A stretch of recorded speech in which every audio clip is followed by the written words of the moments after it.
My son said. When you die, I'll let the cat poop on your ashes. I mixed his protein powder with, my name is Margaret Maggie Collins.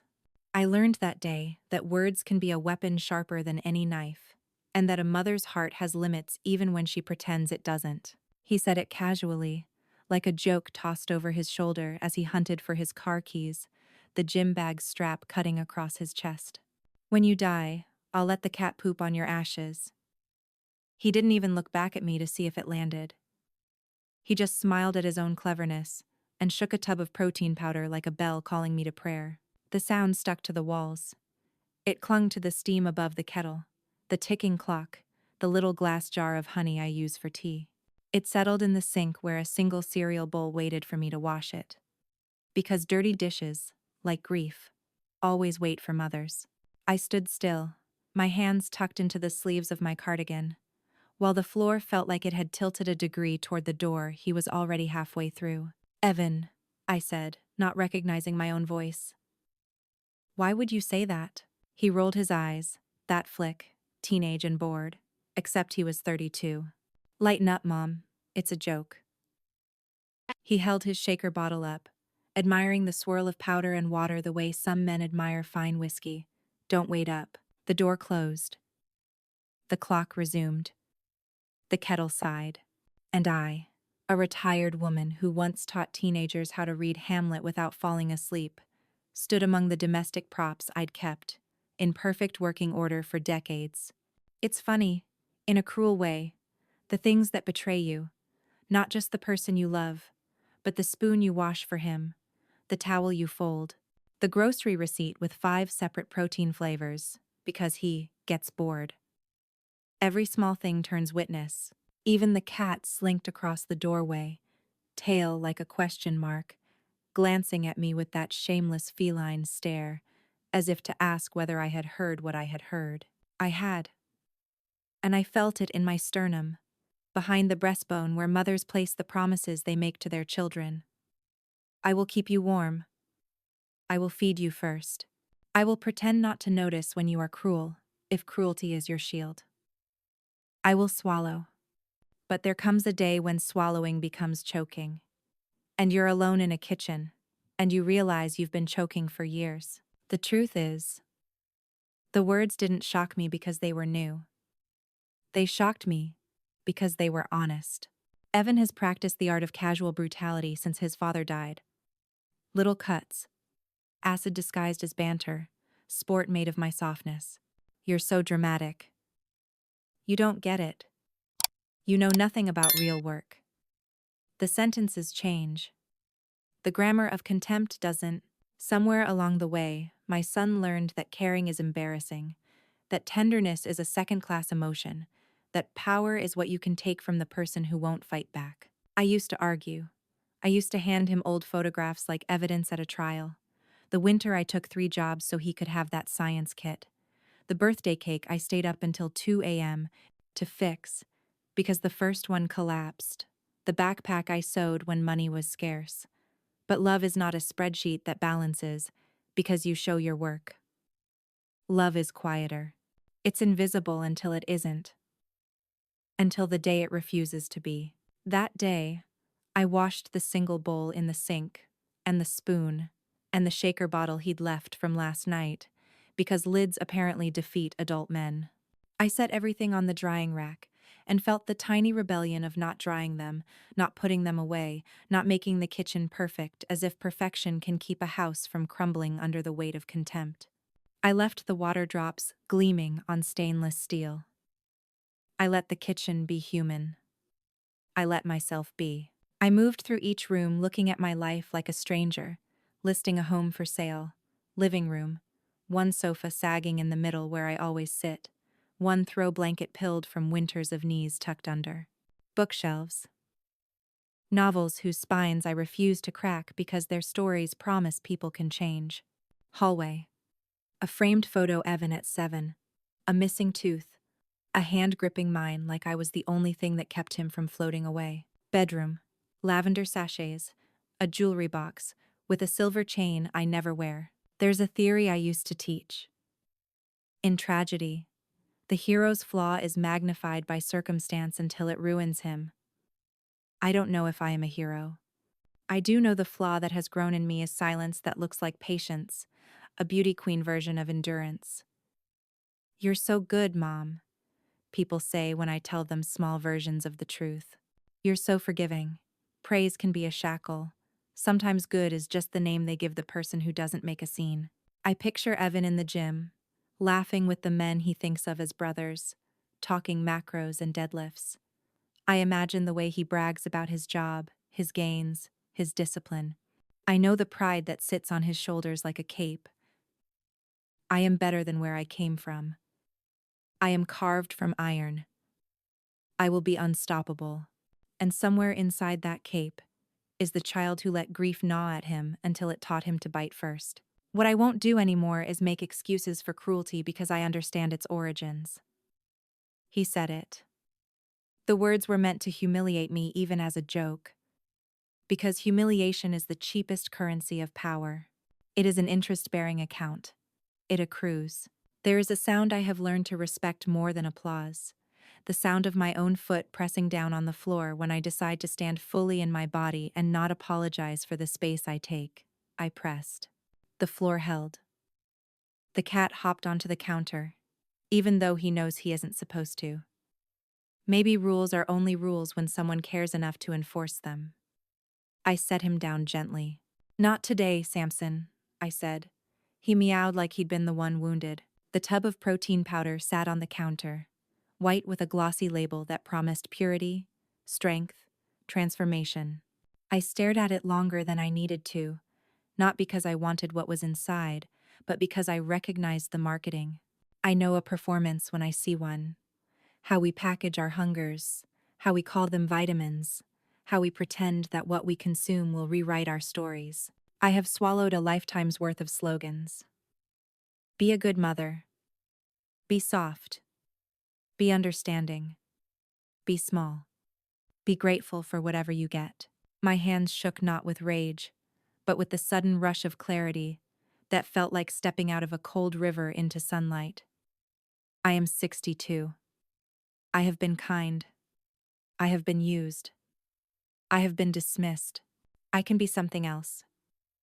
People think revenge is a scream. Sometimes it is a lowered voice, a refusal, a new rule. Sometimes it's as simple as, I won't be the one who absorbs your ugliness anymore. When he came home that night, he thundered in, hungry and loud, tossing his keys, opening cabinets with the entitlement of a king in his own kitchen. Did you get my chicken?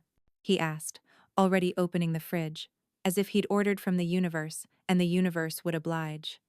It's on the second shelf, I said, and my voice was calm enough to make him glance up. He searches my tone these days, looking for weakness, the way a hunter looks for a limp. Good, he said, irritation evaporating now that his needs were met. Jim was packed. Crushed it, though. He kissed the air near my cheek like the ritual he performs when he remembers I exist.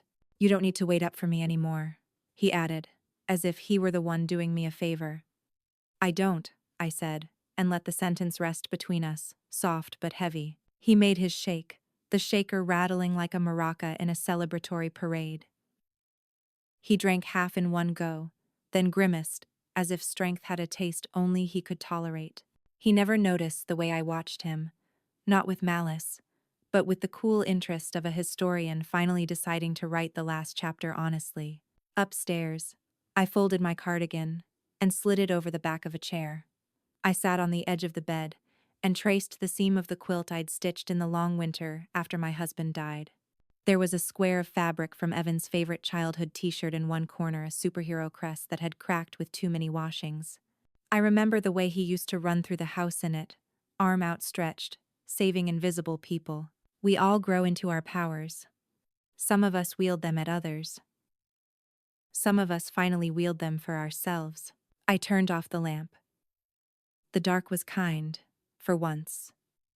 Somewhere across the house, the cat leapt onto a forbidden surface and didn't get scolded. Somewhere closer, a mother decided that the next time a cruel sentence was thrown like a joke, she would not try to catch it. She would let it fall and shatter. and then she would make something useful out of the shards.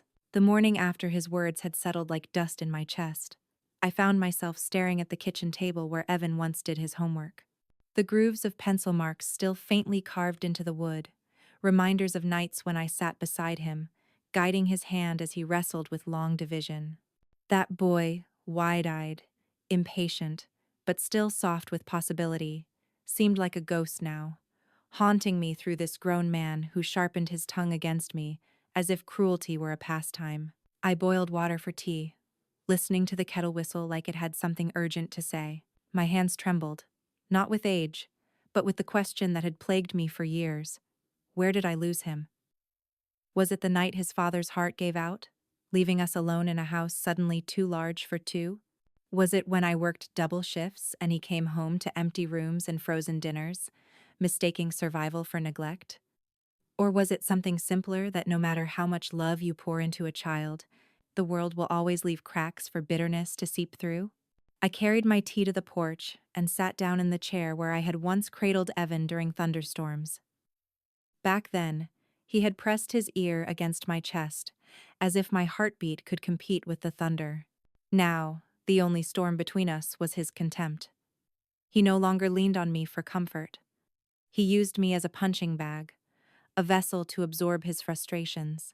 Neighbors waved as they walked their dogs, their mornings tidy with routines.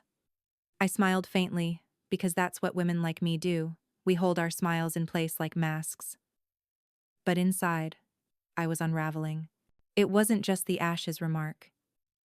It was years of watching him roll his eyes when I asked about his life. Years of biting my tongue when he criticized my cooking. Years of him laughing with his friends at the idea of a fragile old lady who couldn't possibly understand real life. Vah. I thought about the funeral of his father. Evan had been 12, small in his black suit. Clutching my hand so hard I thought my bones would break. That day, I promised him silently, "I'll carry you through this. You won't drown in grief. I'll be enough for both of us." I kept that promise. I carried him through late bills, adolescent outbursts, college applications, first heartbreaks. I held on even when my own heart cracked like porcelain. But now, I wondered if I had carried him too far, if my strength had become a cushion that taught him not to respect the weight of others. Perhaps he believed I could absorb anything, even his worst words. Inside, I heard the slam of the refrigerator door and the metallic rattle of the shaker bottle. Evan was awake, his morning ritual of protein and bragging beginning. He walked past me, shirtless, flexing abs in the window reflection as though the house itself were his mirror. "Don't forget laundry, Mom," he said, not even stopping, his voice casual in its command. The teacup warmed my palms, grounding me. I didn't answer him. For the first time, I let silence bloom where compliance used to live. He noticed. He turned, frowned slightly. "You hear me?" I looked at him, really looked at him. The boy who once drew superheroes on loose-leaf paper was gone. In his place stood a man built on performance, sculpted in the gym, but hollow in the soul. His pride was protein powder and Instagram likes, his power measured in repetitions and cruel jokes. "Yes, I heard you," I said softly. "I just don't think I'll do it this time." His face tightened. "What's that supposed to mean?" "It means," I whispered, "I'm not your servant." For a moment, silence hung between us. The air thickened. He blinked, then snorted, shaking his head. "Whatever. You're being dramatic again." He stormed off, muttering about weak people making everything about themselves. I stayed seated, my tea gone cold. But my spine felt straighter than it had in years. Something had shifted, subtle but undeniable. That night, lying in bed, I thought of all the times I had sacrificed myself at the altar of motherhood, the times I stayed quiet to keep the peace, as though peace ever lived in silence. The times I absorbed cruelty because he's just going through a phase. But 32 is not a phase. 32 is a man who chooses. My pillow was damp with tears I didn't wipe away.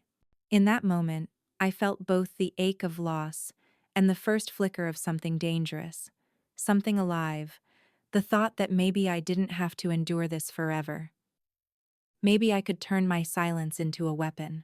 The next morning, when Evan set his protein tub on the counter and strutted off to answer a phone call, I found myself staring at it the way one stares at a locked door and wonders what's behind it. My fingers brushed the lid. I didn't twist it open. Not yet. But the thought lingered, pulsing with every cruel word, replaying in my mind. He thought he knew power. He thought I was weak. He had no idea. I wish I could tell you that the Ash's remark was a one-time cruelty, some slip of the tongue I could excuse as thoughtless, but that would be a lie. His contempt had grown roots in my house, twisting into every corner, until I could barely breathe without brushing against it. That week, he found a new target: my cooking. I had made stew the way I always did. Slow, rich, tender vegetables simmered all afternoon. Food was the one place I still thought I could reach him. Food had been our bridge when he was small, the glue of family when everything else cracked. But as he sat down at the table, scrolling on his phone with one hand and spooning food with the other, his face contorted. "God, Mom," he said, dropping the spoon into the bowl with a clank. "How can you eat this crap? You've been making the same peasant food for 20 years. No wonder you look the way you do."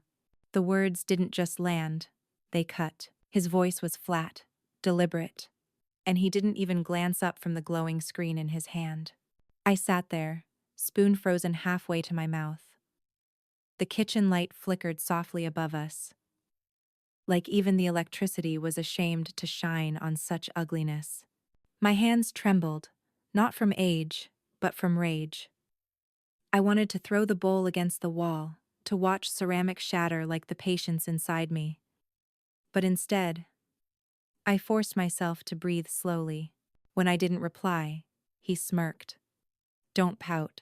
I'm just saying maybe read a cookbook sometime. Or is that too advanced for you?" The boy I once read bedtime stories to was mocking me now like I was a dull student in the back row of his classroom. Except I was the teacher, always had been, the one who corrected grammar, who showed him how to fold meaning out of silence. Now he folded silence into knives. Later that night, he came into the living room while I sat with a book in my lap. "And what's with those clothes?" he said, eyeing the cardigan draped over my shoulders. "You dress like a nun." "No wonder, Dad." He stopped himself, but the damage was already there. "No wonder, Dad." I didn't ask him to finish. I didn't need to. The insinuation was enough that his father's early grave was somehow my fault, that my plain clothes or tired face or quiet ways had worn him down. The kind of wound words inflict without needing a full sentence.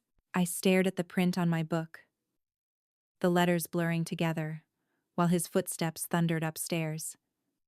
My chest felt hollow, like a cave stripped of echoes. I closed the book gently, afraid the sound of it snapping shut might betray the shaking in my hands. Alone. I thought of every moment I'd chosen him over myself. When the heating bill competed with his soccer fees, I paid for the cleats.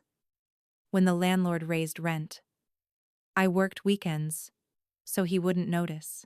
When his classmates bullied him in middle school, I told him he was stronger than their words.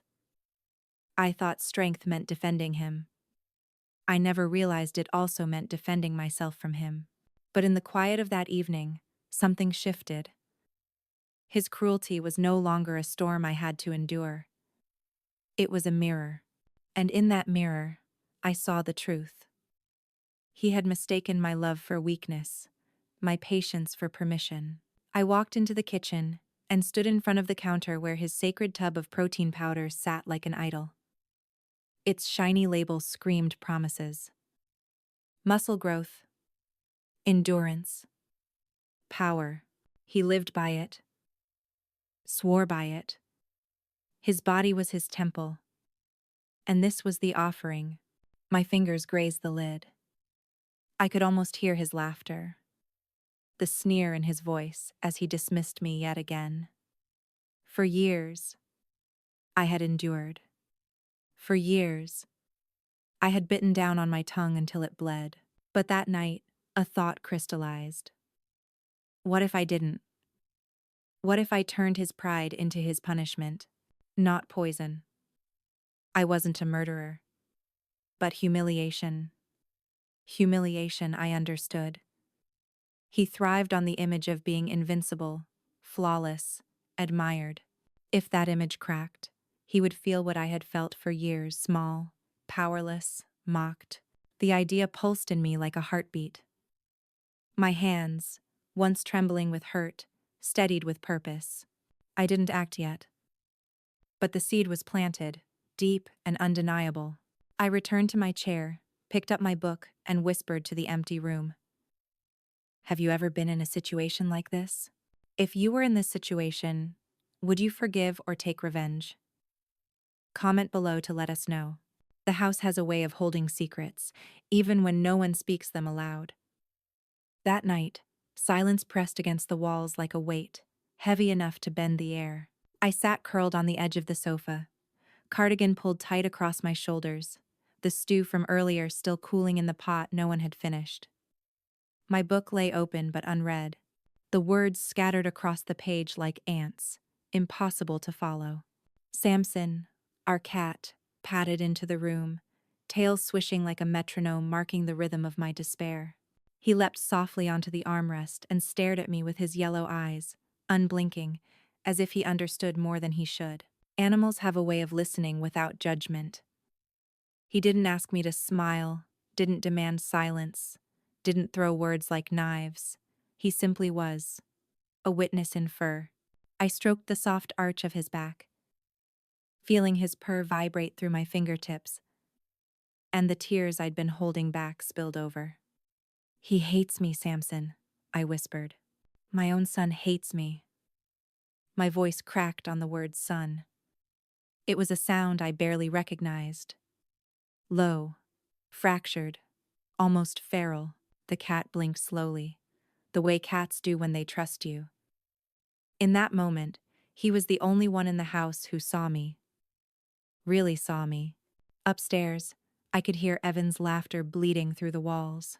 He was on the phone, bragging again about his bench press, about some girl who couldn't resist him, about the losers at the gym who envied his strength. His voice carried that same sharpness, the same cruel edge he reserved for me, only now disguised as charm. I pressed my palms against my ears, but the sound seeped in anyway. I remembered when that voice was softer, when it used to tell me secrets about nightmares or schoolyard bullies, when it asked me to sing just one more lullaby, even though he was too old for lullabies. I remembered him clutching my hand at his father's funeral, looking at me as if I were his entire world. Now, he barely saw me as human. Samson meowed, breaking the spell. He pawed at my knee, insistent. Maybe he was hungry. Maybe he simply wanted me to stand. But to me, it felt like a command. Do not sink. Not yet. I rose and walked to the kitchen. The protein tub gleamed on the counter, the glossy label promising transformation. I opened the cupboard and pulled down the flour tin, then stared at both containers side by side. My mind wandered to petty possibilities. What if I swapped them? What if his precious shake turned to paste in his mouth, thick and tasteless? I closed the cupboard again, ashamed of the thought, but strangely exhilarated by it. The idea lingered, humming in the background like electricity. That night, sleep refused me. I lay awake, staring at the ceiling, while the cat nestled into the crook of my knees.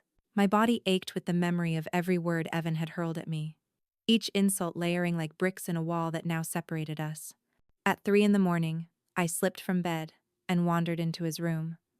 He was asleep, mouth open slightly, face slack without its mask of superiority. For a fleeting moment, I saw the boy he used to be, the boy who used to climb into my bed after nightmares. The boy who once built Lego towers and cried when they fell. My heart clenched, because love doesn't vanish even under the heaviest cruelty. Love lingers like a wound that refuses to scar. But then I saw his phone glowing faintly on the nightstand, screen lit with messages. I shouldn't have, but I looked. The words on the screen sliced deeper than anything he had said to my face. My mom's such a pathetic old witch. Wish she'd just keel over already. The world tilted. My breath caught in my throat. I placed the phone back down as carefully as if it were made of glass. I stood there, staring at the sleeping man-child I had raised, and I felt something cold harden inside me. Downstairs, I sat at the kitchen table until dawn. Samson jumped onto my lap, his purring steady, unbothered by human betrayals. I stroked him absently, eyes fixed on the protein tub. It no longer looked like a tub of powder. It looked like opportunity. A mother's silence can be endurance, but sometimes, silence is the sharpest weapon of all. Morning arrived with sunlight slanting across the kitchen table, too warm, too cheerful for the heaviness inside me. I stirred sugar into my tea and listened to the familiar sound. Evan clattering through cupboards, the thud of his gym bag, the rattle of his protein shaker, like some sacred bell announcing his rituals. But that day, I did something different. I followed him with my eyes. I watched the careful way he measured his powder, tapping the scoop against the edge like a chemist handling gold. I watched how he flexed in the microwave door's reflection as he shook the bottle, admiring himself, pride gleaming in his every move. And then, while he thought I was making toast, I caught a glimpse of his phone. The screen lit up with notifications from an app I barely understood, a video platform where he had posted another gym clip. He grinned, eyes glued to the comments. "Beast," someone wrote. "Goals," another chimed. Hearts, flames, flexing, arm emojis flooded the screen. He looked at the phone like it was oxygen. I saw the way his chest puffed, the smug tilt of his chin as he scrolled. In that moment, I understood. His body was his currency, his online audience, his kingdom. Their praise fed him more than food, more than love, more than anything I could give. I leaned on the counter, the truth crystallizing inside me. For years I had searched for the key to reach him, some hidden crack in the wall he built between us. And there it was, glowing right in his hand. Pride. He was addicted to admiration, dependent on being seen as flawless, untouchable, perfect. That evening, after he left for the gym, I sat alone in the living room, scrolling through his public profile. The videos were endless, him lifting, flexing, smirking into the camera. Caption after caption about discipline, strength, superiority. He mocked anyone who wasn't like him. Don't be weak. Weak people are losers. I read those words over and over, hearing them in his voice, and each one was like salt pressed into a wound. I scrolled further, into the comments he had made about me. My chest tightened as I read them. My mom? She's clueless. Can't even cook without ruining it. Good thing I learned to survive on my own. Survive on his own? The boy who never went a day without food on the table? Who had clean clothes because I washed until my knuckles cracked? Who had birthday parties even when I was scraping pennies for rent? My pulse hammered in my temples. I wanted to scream into the quiet room. You didn't survive on your own. I carried you, but I didn't scream. Instead, I closed the app and sat with the revelation. If his strength was his fortress, then his pride was the weak brick at its foundation. If his entire world was built on protein shakes and public image, then perhaps my revenge didn't need to be shouted. It could be slipped into the very thing he worshipped. Later that night, when he swaggered through the door, sweat-soaked and buzzing with adrenaline, he boasted about his deadlift record. Crushed it today. Guys at the gym couldn't believe it. One more week and I'll be ahead of everyone. He paced the kitchen like a king returning from war. I sat at the table, hands folded, watching him like a scientist studying a specimen. He didn't notice my silence. His voice filled the room, inflated with his own greatness. And inside me, something steadied. This wasn't about Stu. This wasn't about clothes or my cardigan or my age. It wasn't even about the ashes remark anymore. This was about the way he had fed himself on my silence for years, mistaking it for weakness.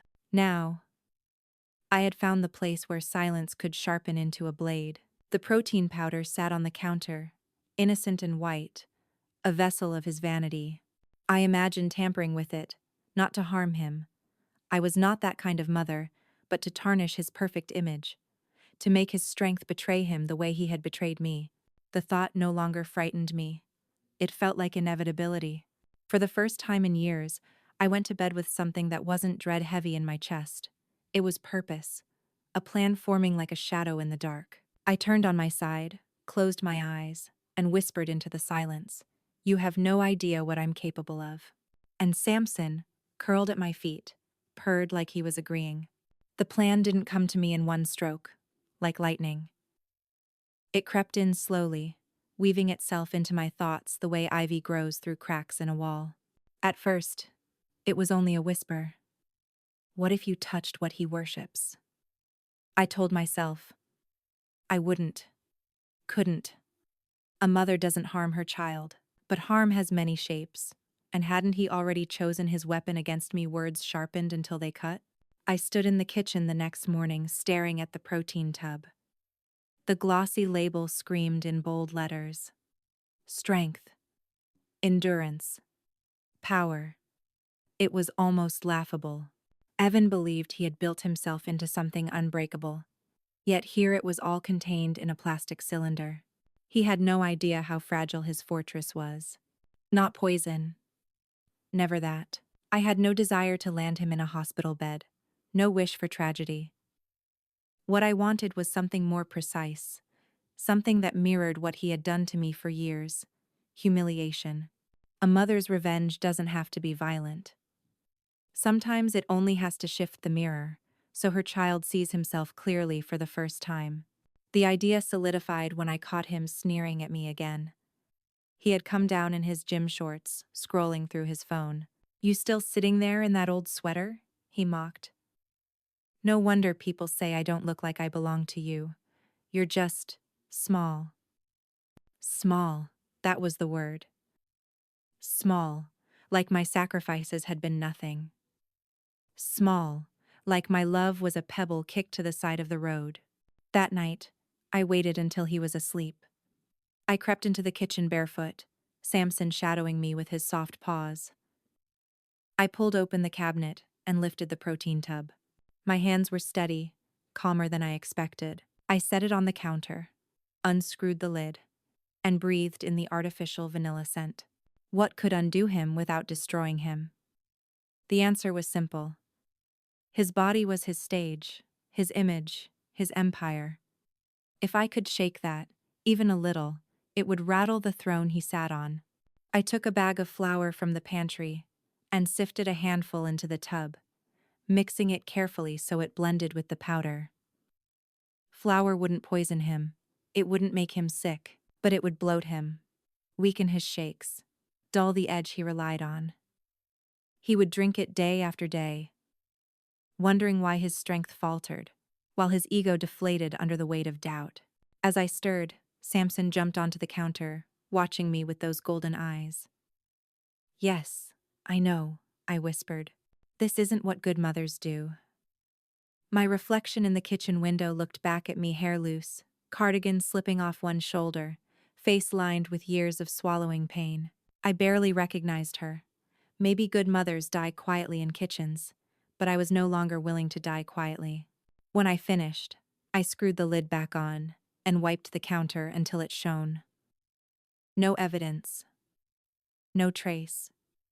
Only the hum of the refrigerator and the pulse of my heart in my ears. I went to bed, but I didn't sleep. My mind replayed the act over and over.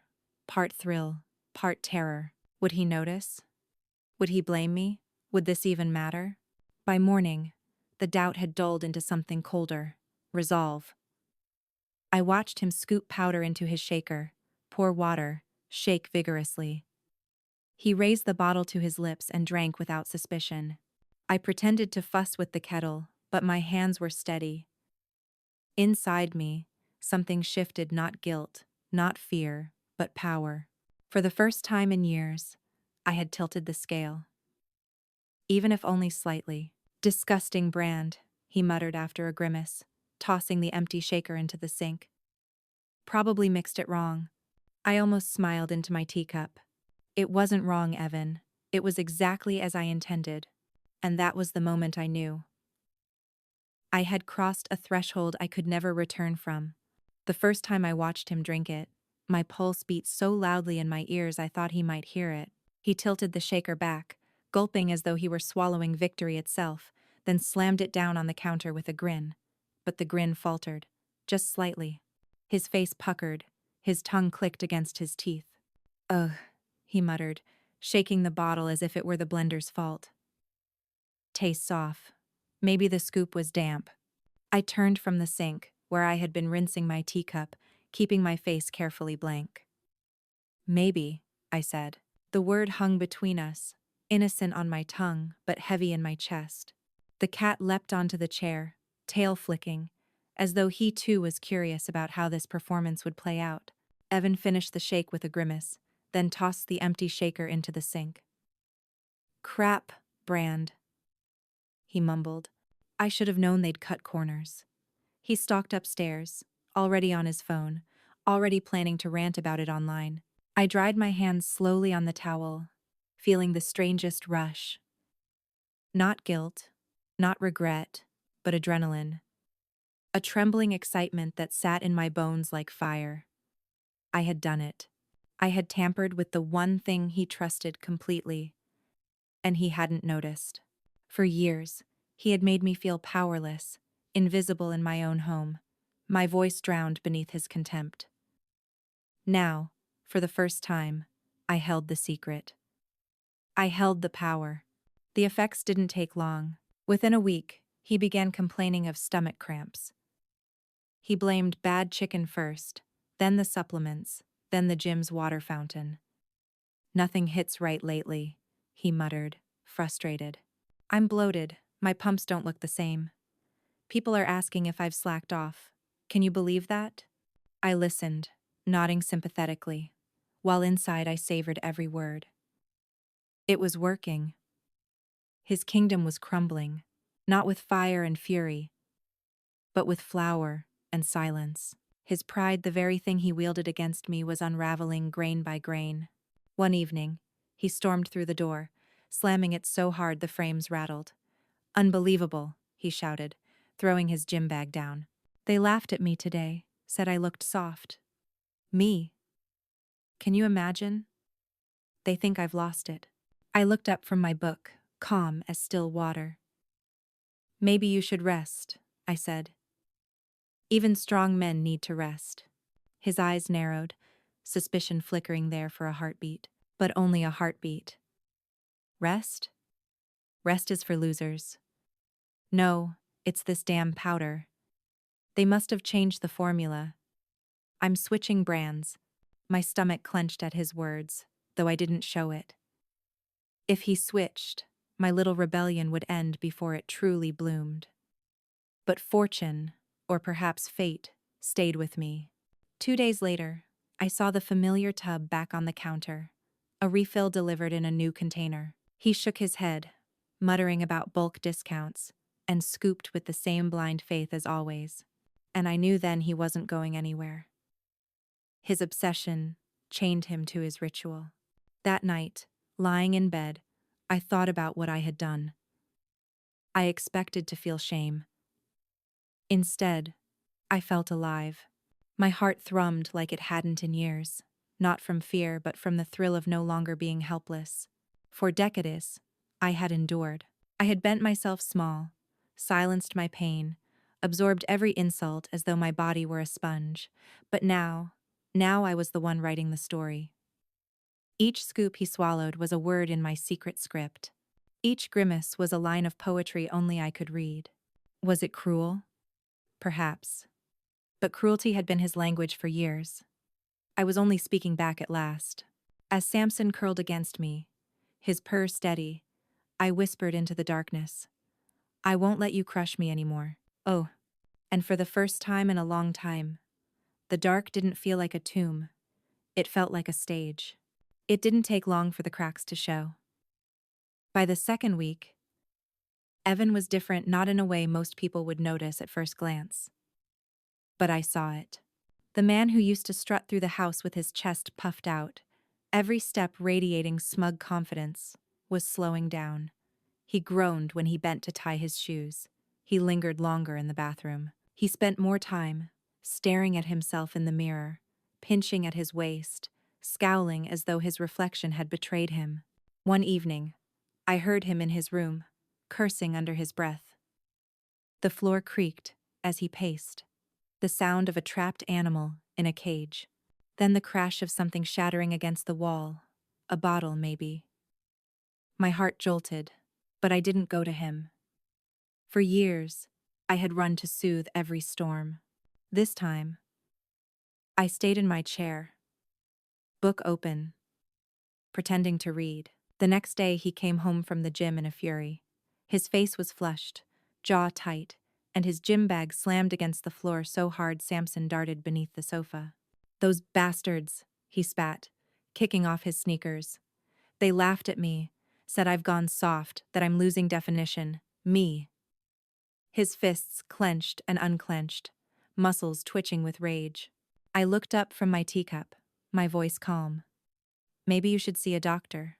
His head snapped toward me, eyes flashing suspicion. For a brief moment, I thought he might ask the question I feared, but then his pride kicked in. "Doctors are for weaklings," he snapped. "It's the supplements. They're cutting corners." I knew it. He grabbed the protein tub from the counter and shook it violently, white powder drifting into the air like dust. "I swear this company's gonna pay." He stormed upstairs, muttering curses. I sat alone at the table, watching the powder settle like snow across the counter. My hands trembled, not from guilt but from the weight of what I'd done. My secret had begun to bloom. That night, I checked his social media again. His newest post had fewer likes than usual. Buried in the comments were jabs I knew would slice deeper than knives. Bros losing gains. Not looking as shredded as before.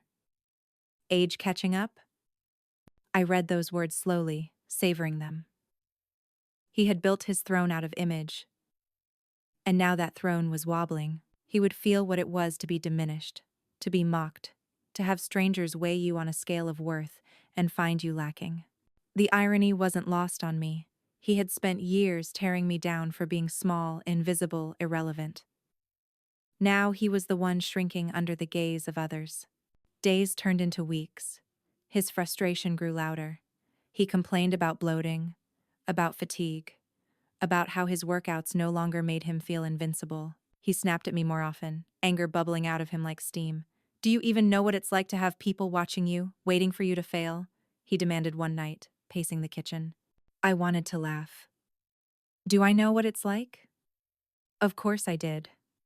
I had lived with his eyes on me for decades, watching, judging, waiting for me to trip so he could strike. But I didn't laugh. I only tilted my head and said, "Maybe now you do."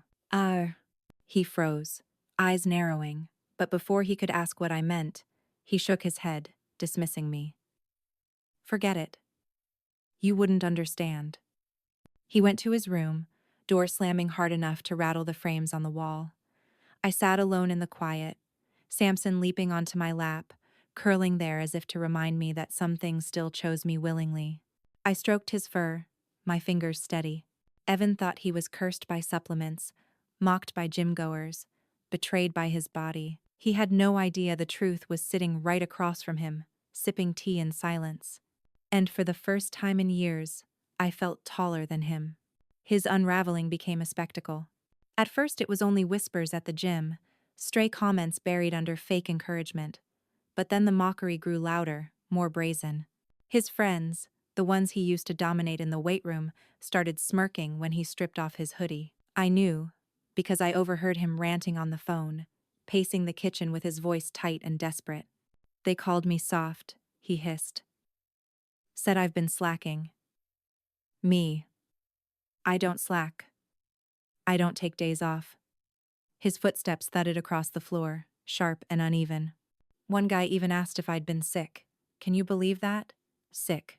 I sat at the table, hands folded around my teacup, watching him unravel. His pride was fraying thread by thread, and he couldn't stop tugging at it. The next evening, he came home angrier still. He dropped his bag, pulled his phone out, and shoved it under my nose. On the screen, one of his workout videos was flooded with comments. Not admiration, not envy, mockery. What happened to the beast?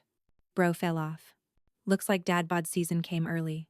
He yanked the phone back, swiping through his own downfall as if searching for a lifeline. His hands shook. They're laughing at me. At me. His voice cracked on the last word, though he covered it with rage, slamming the phone onto the counter so hard Samson darted out of the room. I stayed calm, my face smooth. Maybe it's time to reflect, I said softly. Reflect? He barked out a bitter laugh. I don't need reflection. I need to fix this before everyone thinks I'm a fraud. He turned toward the protein tub, gripping it like a lifeline. It's this brand, I know it. They've ruined everything. Away. I stared at the tub, hiding my smile behind my teacup. He didn't know the truth. He never would unless I decided to tell him. Later that night, I found him in his room, sitting on the edge of his bed, scrolling furiously, deleting comments, blocking strangers who dared to laugh.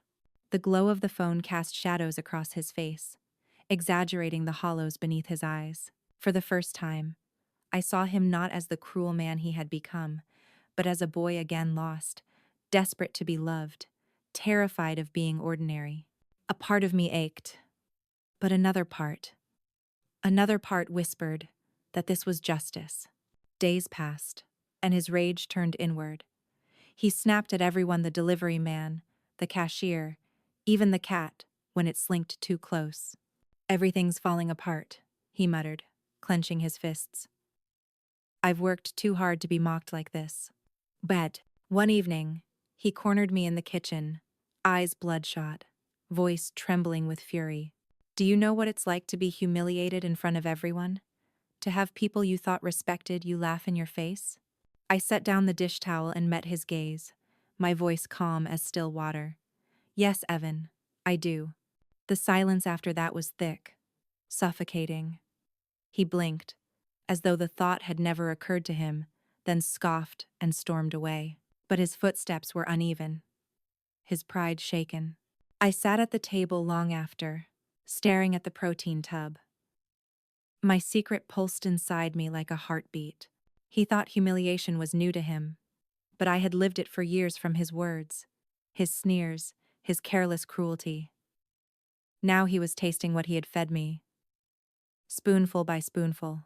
I imagined the moment, the final twist of the knife, revealing the truth, telling him that his downfall hadn't been fate or faulty supplements, but me, his mother, the one he mocked as small, weak, invisible. The thought burned in me, both terrifying and exhilarating. How do you think they will react when I reveal that to everyone? He grew restless, like a caged animal gnawing at the bars. The house itself seemed to vibrate with his frustration. Doors slammed, cupboards banged.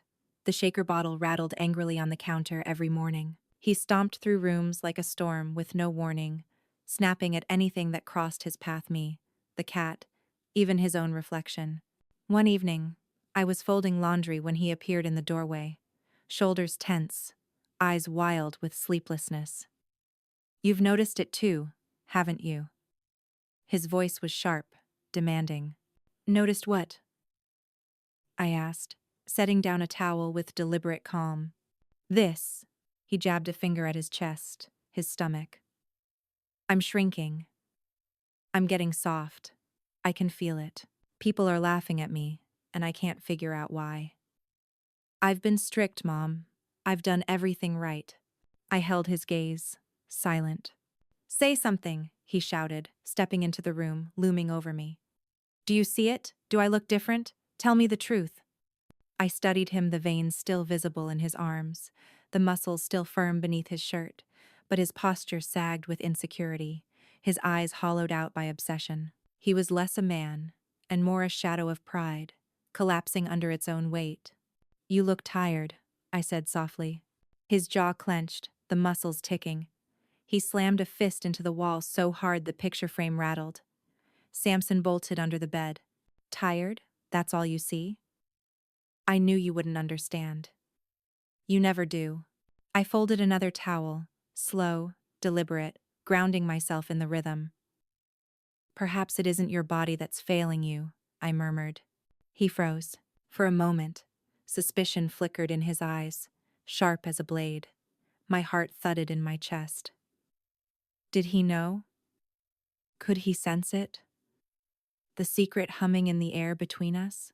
But then he shook his head, scoffing. You sound insane.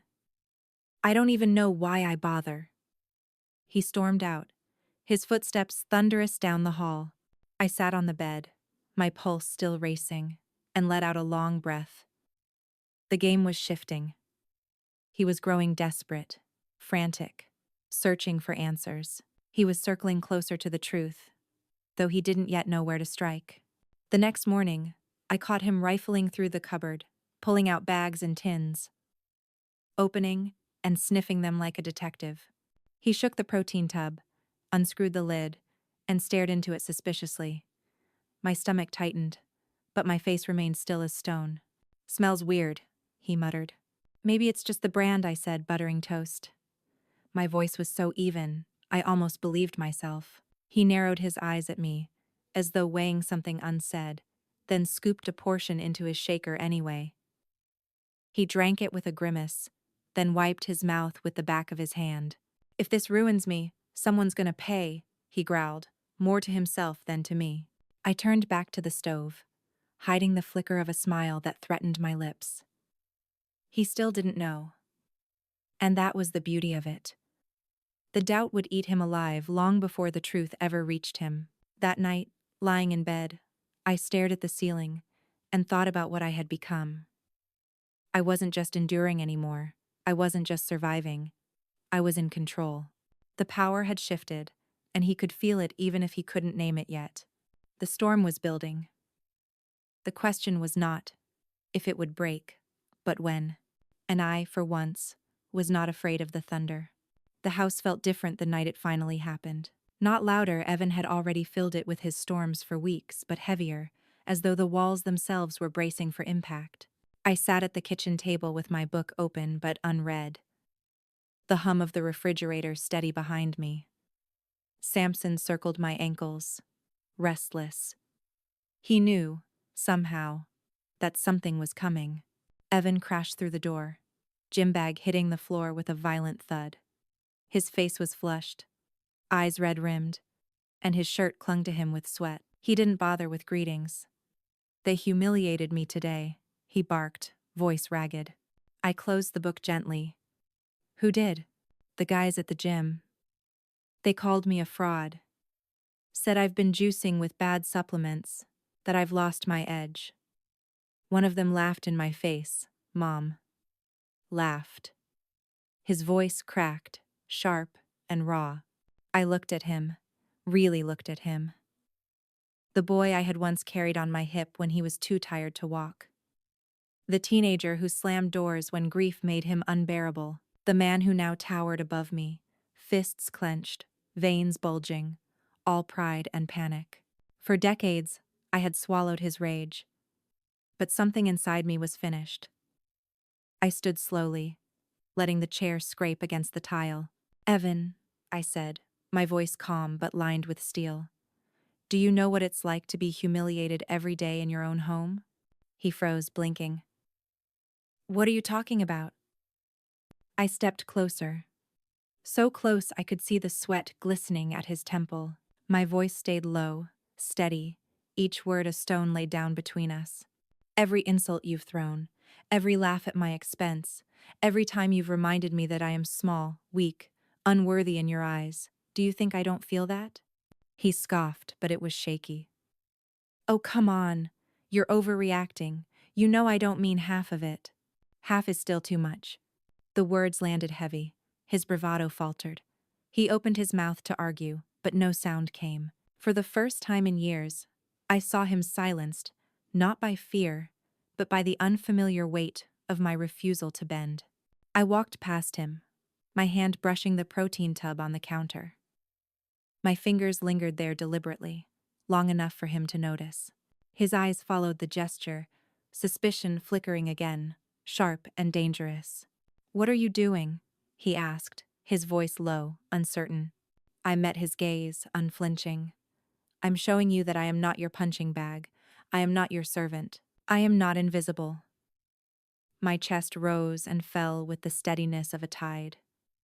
"You've mistaken my silence for weakness." But silence, Evan, can be sharper than any weapon. He stared at me, searching for something in my face. Fear, guilt, hesitation. But I gave him nothing. I gave him calm, unmovable calm, the kind that terrified him because it was foreign. "You're crazy," he muttered finally. But his voice lacked conviction. He grabbed his bag and stormed upstairs, his footsteps uneven, not thunderous, not victorious. I exhaled slowly, my hands trembling only once he was gone. My body sagged into the chair, the adrenaline leaving me hollow and shaking. But even in the trembling, I felt taller than I had in years. For the first time, the balance had shifted, and he knew it. The confrontation didn't end that night.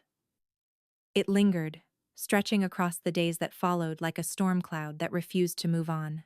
Evan's suspicion deepened, though he tried to hide it behind the usual sneers. He moved through the house like a restless animal, pacing, muttering, his pride collapsing under its own weight. One evening, I found him in the kitchen, the protein tub in his hands. The lid was off, his fingers dipped inside, rubbing the powder between thumb and forefinger. His expression was twisted confusion, anger, and something that almost looked like fear. "What are you doing?" I asked, leaning against the doorway, my voice steady. He looked up sharply. "It's different." "I know it is. Something's wrong with it. I can taste it. Feel it." His eyes narrowed. "You've noticed, haven't you?" I walked closer, each step deliberate. My heart pounded, but my face betrayed nothing. "Yes, Evan, I've noticed." He blinked, thrown off by my honesty. "So you admit it? You know something's wrong?" I stopped across from him, resting my hands on the counter, the tub between us like a silent witness. "Something's been wrong for years." He frowned, not understanding. "What are you talking about?" I took a slow breath, letting decades of hurt finally find their voice. "Do you know what it does to a person to hear their own child say she's pathetic, that she's worthless, that when she dies her ashes should be desecrated by a cat?" My voice cracked, but I didn't look away. "Do you know what it's like to carry someone through life, to give everything you have, only to be spat on in return?" His mouth opened, but no words came. For once, he wasn't quick with excuses or mockery. He was silent. I pressed on, the truth flowing now, unstoppable. "I raised you alone after your father died. I bled for you. I starved for you. I worked until my body broke, so you could have shoes on your feet, books in your bag, a future in your hands. And what did you give me in return? Contempt. Mockery. Cruelty so sharp it carved scars in places no one else could see." His face twisted, torn between defensiveness and something more fragile, shame, maybe, though he tried to bury it. "I didn't. It was just words?" I cut him off. "Words can be poison, Evan. And you've fed me poison for years." His hands tightened around the protein tub, knuckles white. "So what? You wanted revenge. You wanted to ruin me? Is that it?" His voice cracked into a shout. "Did you mess with this? Tell me." I didn't answer. Not directly.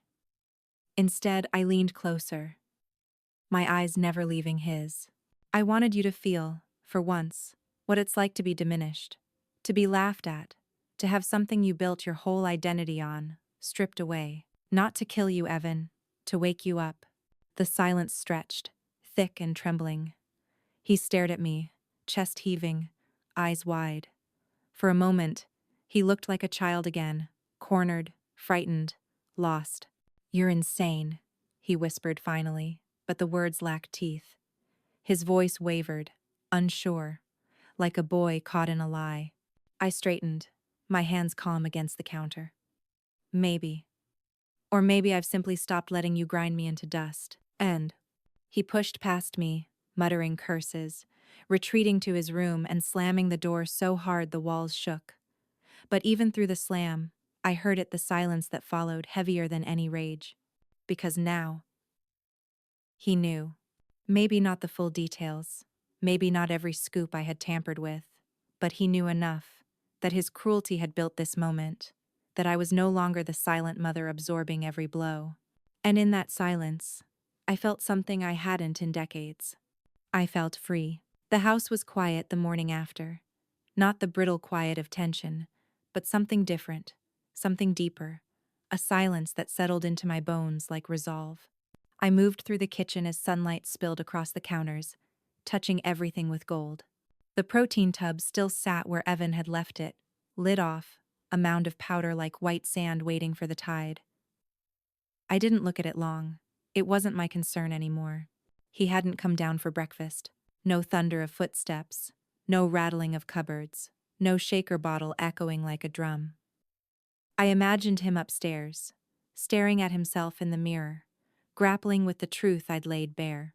Perhaps he was still trying to deny it, to dismiss me as crazy. But the seed had been planted.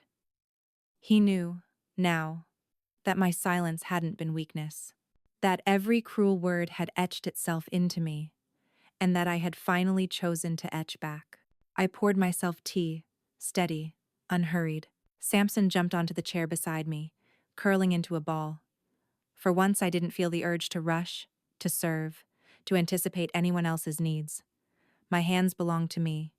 My morning belonged to me. As I sat there, memories flickered his laughter as a boy, his hand gripping mine at his father's funeral, the way he used to fall asleep on my lap during storms. The love was still there, faint but stubborn, like an ember refusing to die. But love, I realized, didn't mean enduring cruelty forever. Love didn't mean erasing myself until I was nothing. I had given him everything, and when he mocked me, demeaned me, stripped me of dignity, I had still stayed silent, until now. The revenge hadn't been in the flour I sifted into his powder. It hadn't been in the humiliation he now tasted among his peers. The true revenge was simpler, quieter, reclaiming myself, refusing to bend, standing tall in the ruins of his words and saying, I am here. I will not be erased. By noon, I packed a small bag, a change of clothes, my favorite book, a photograph of myself as a young woman, smiling wide and unbroken.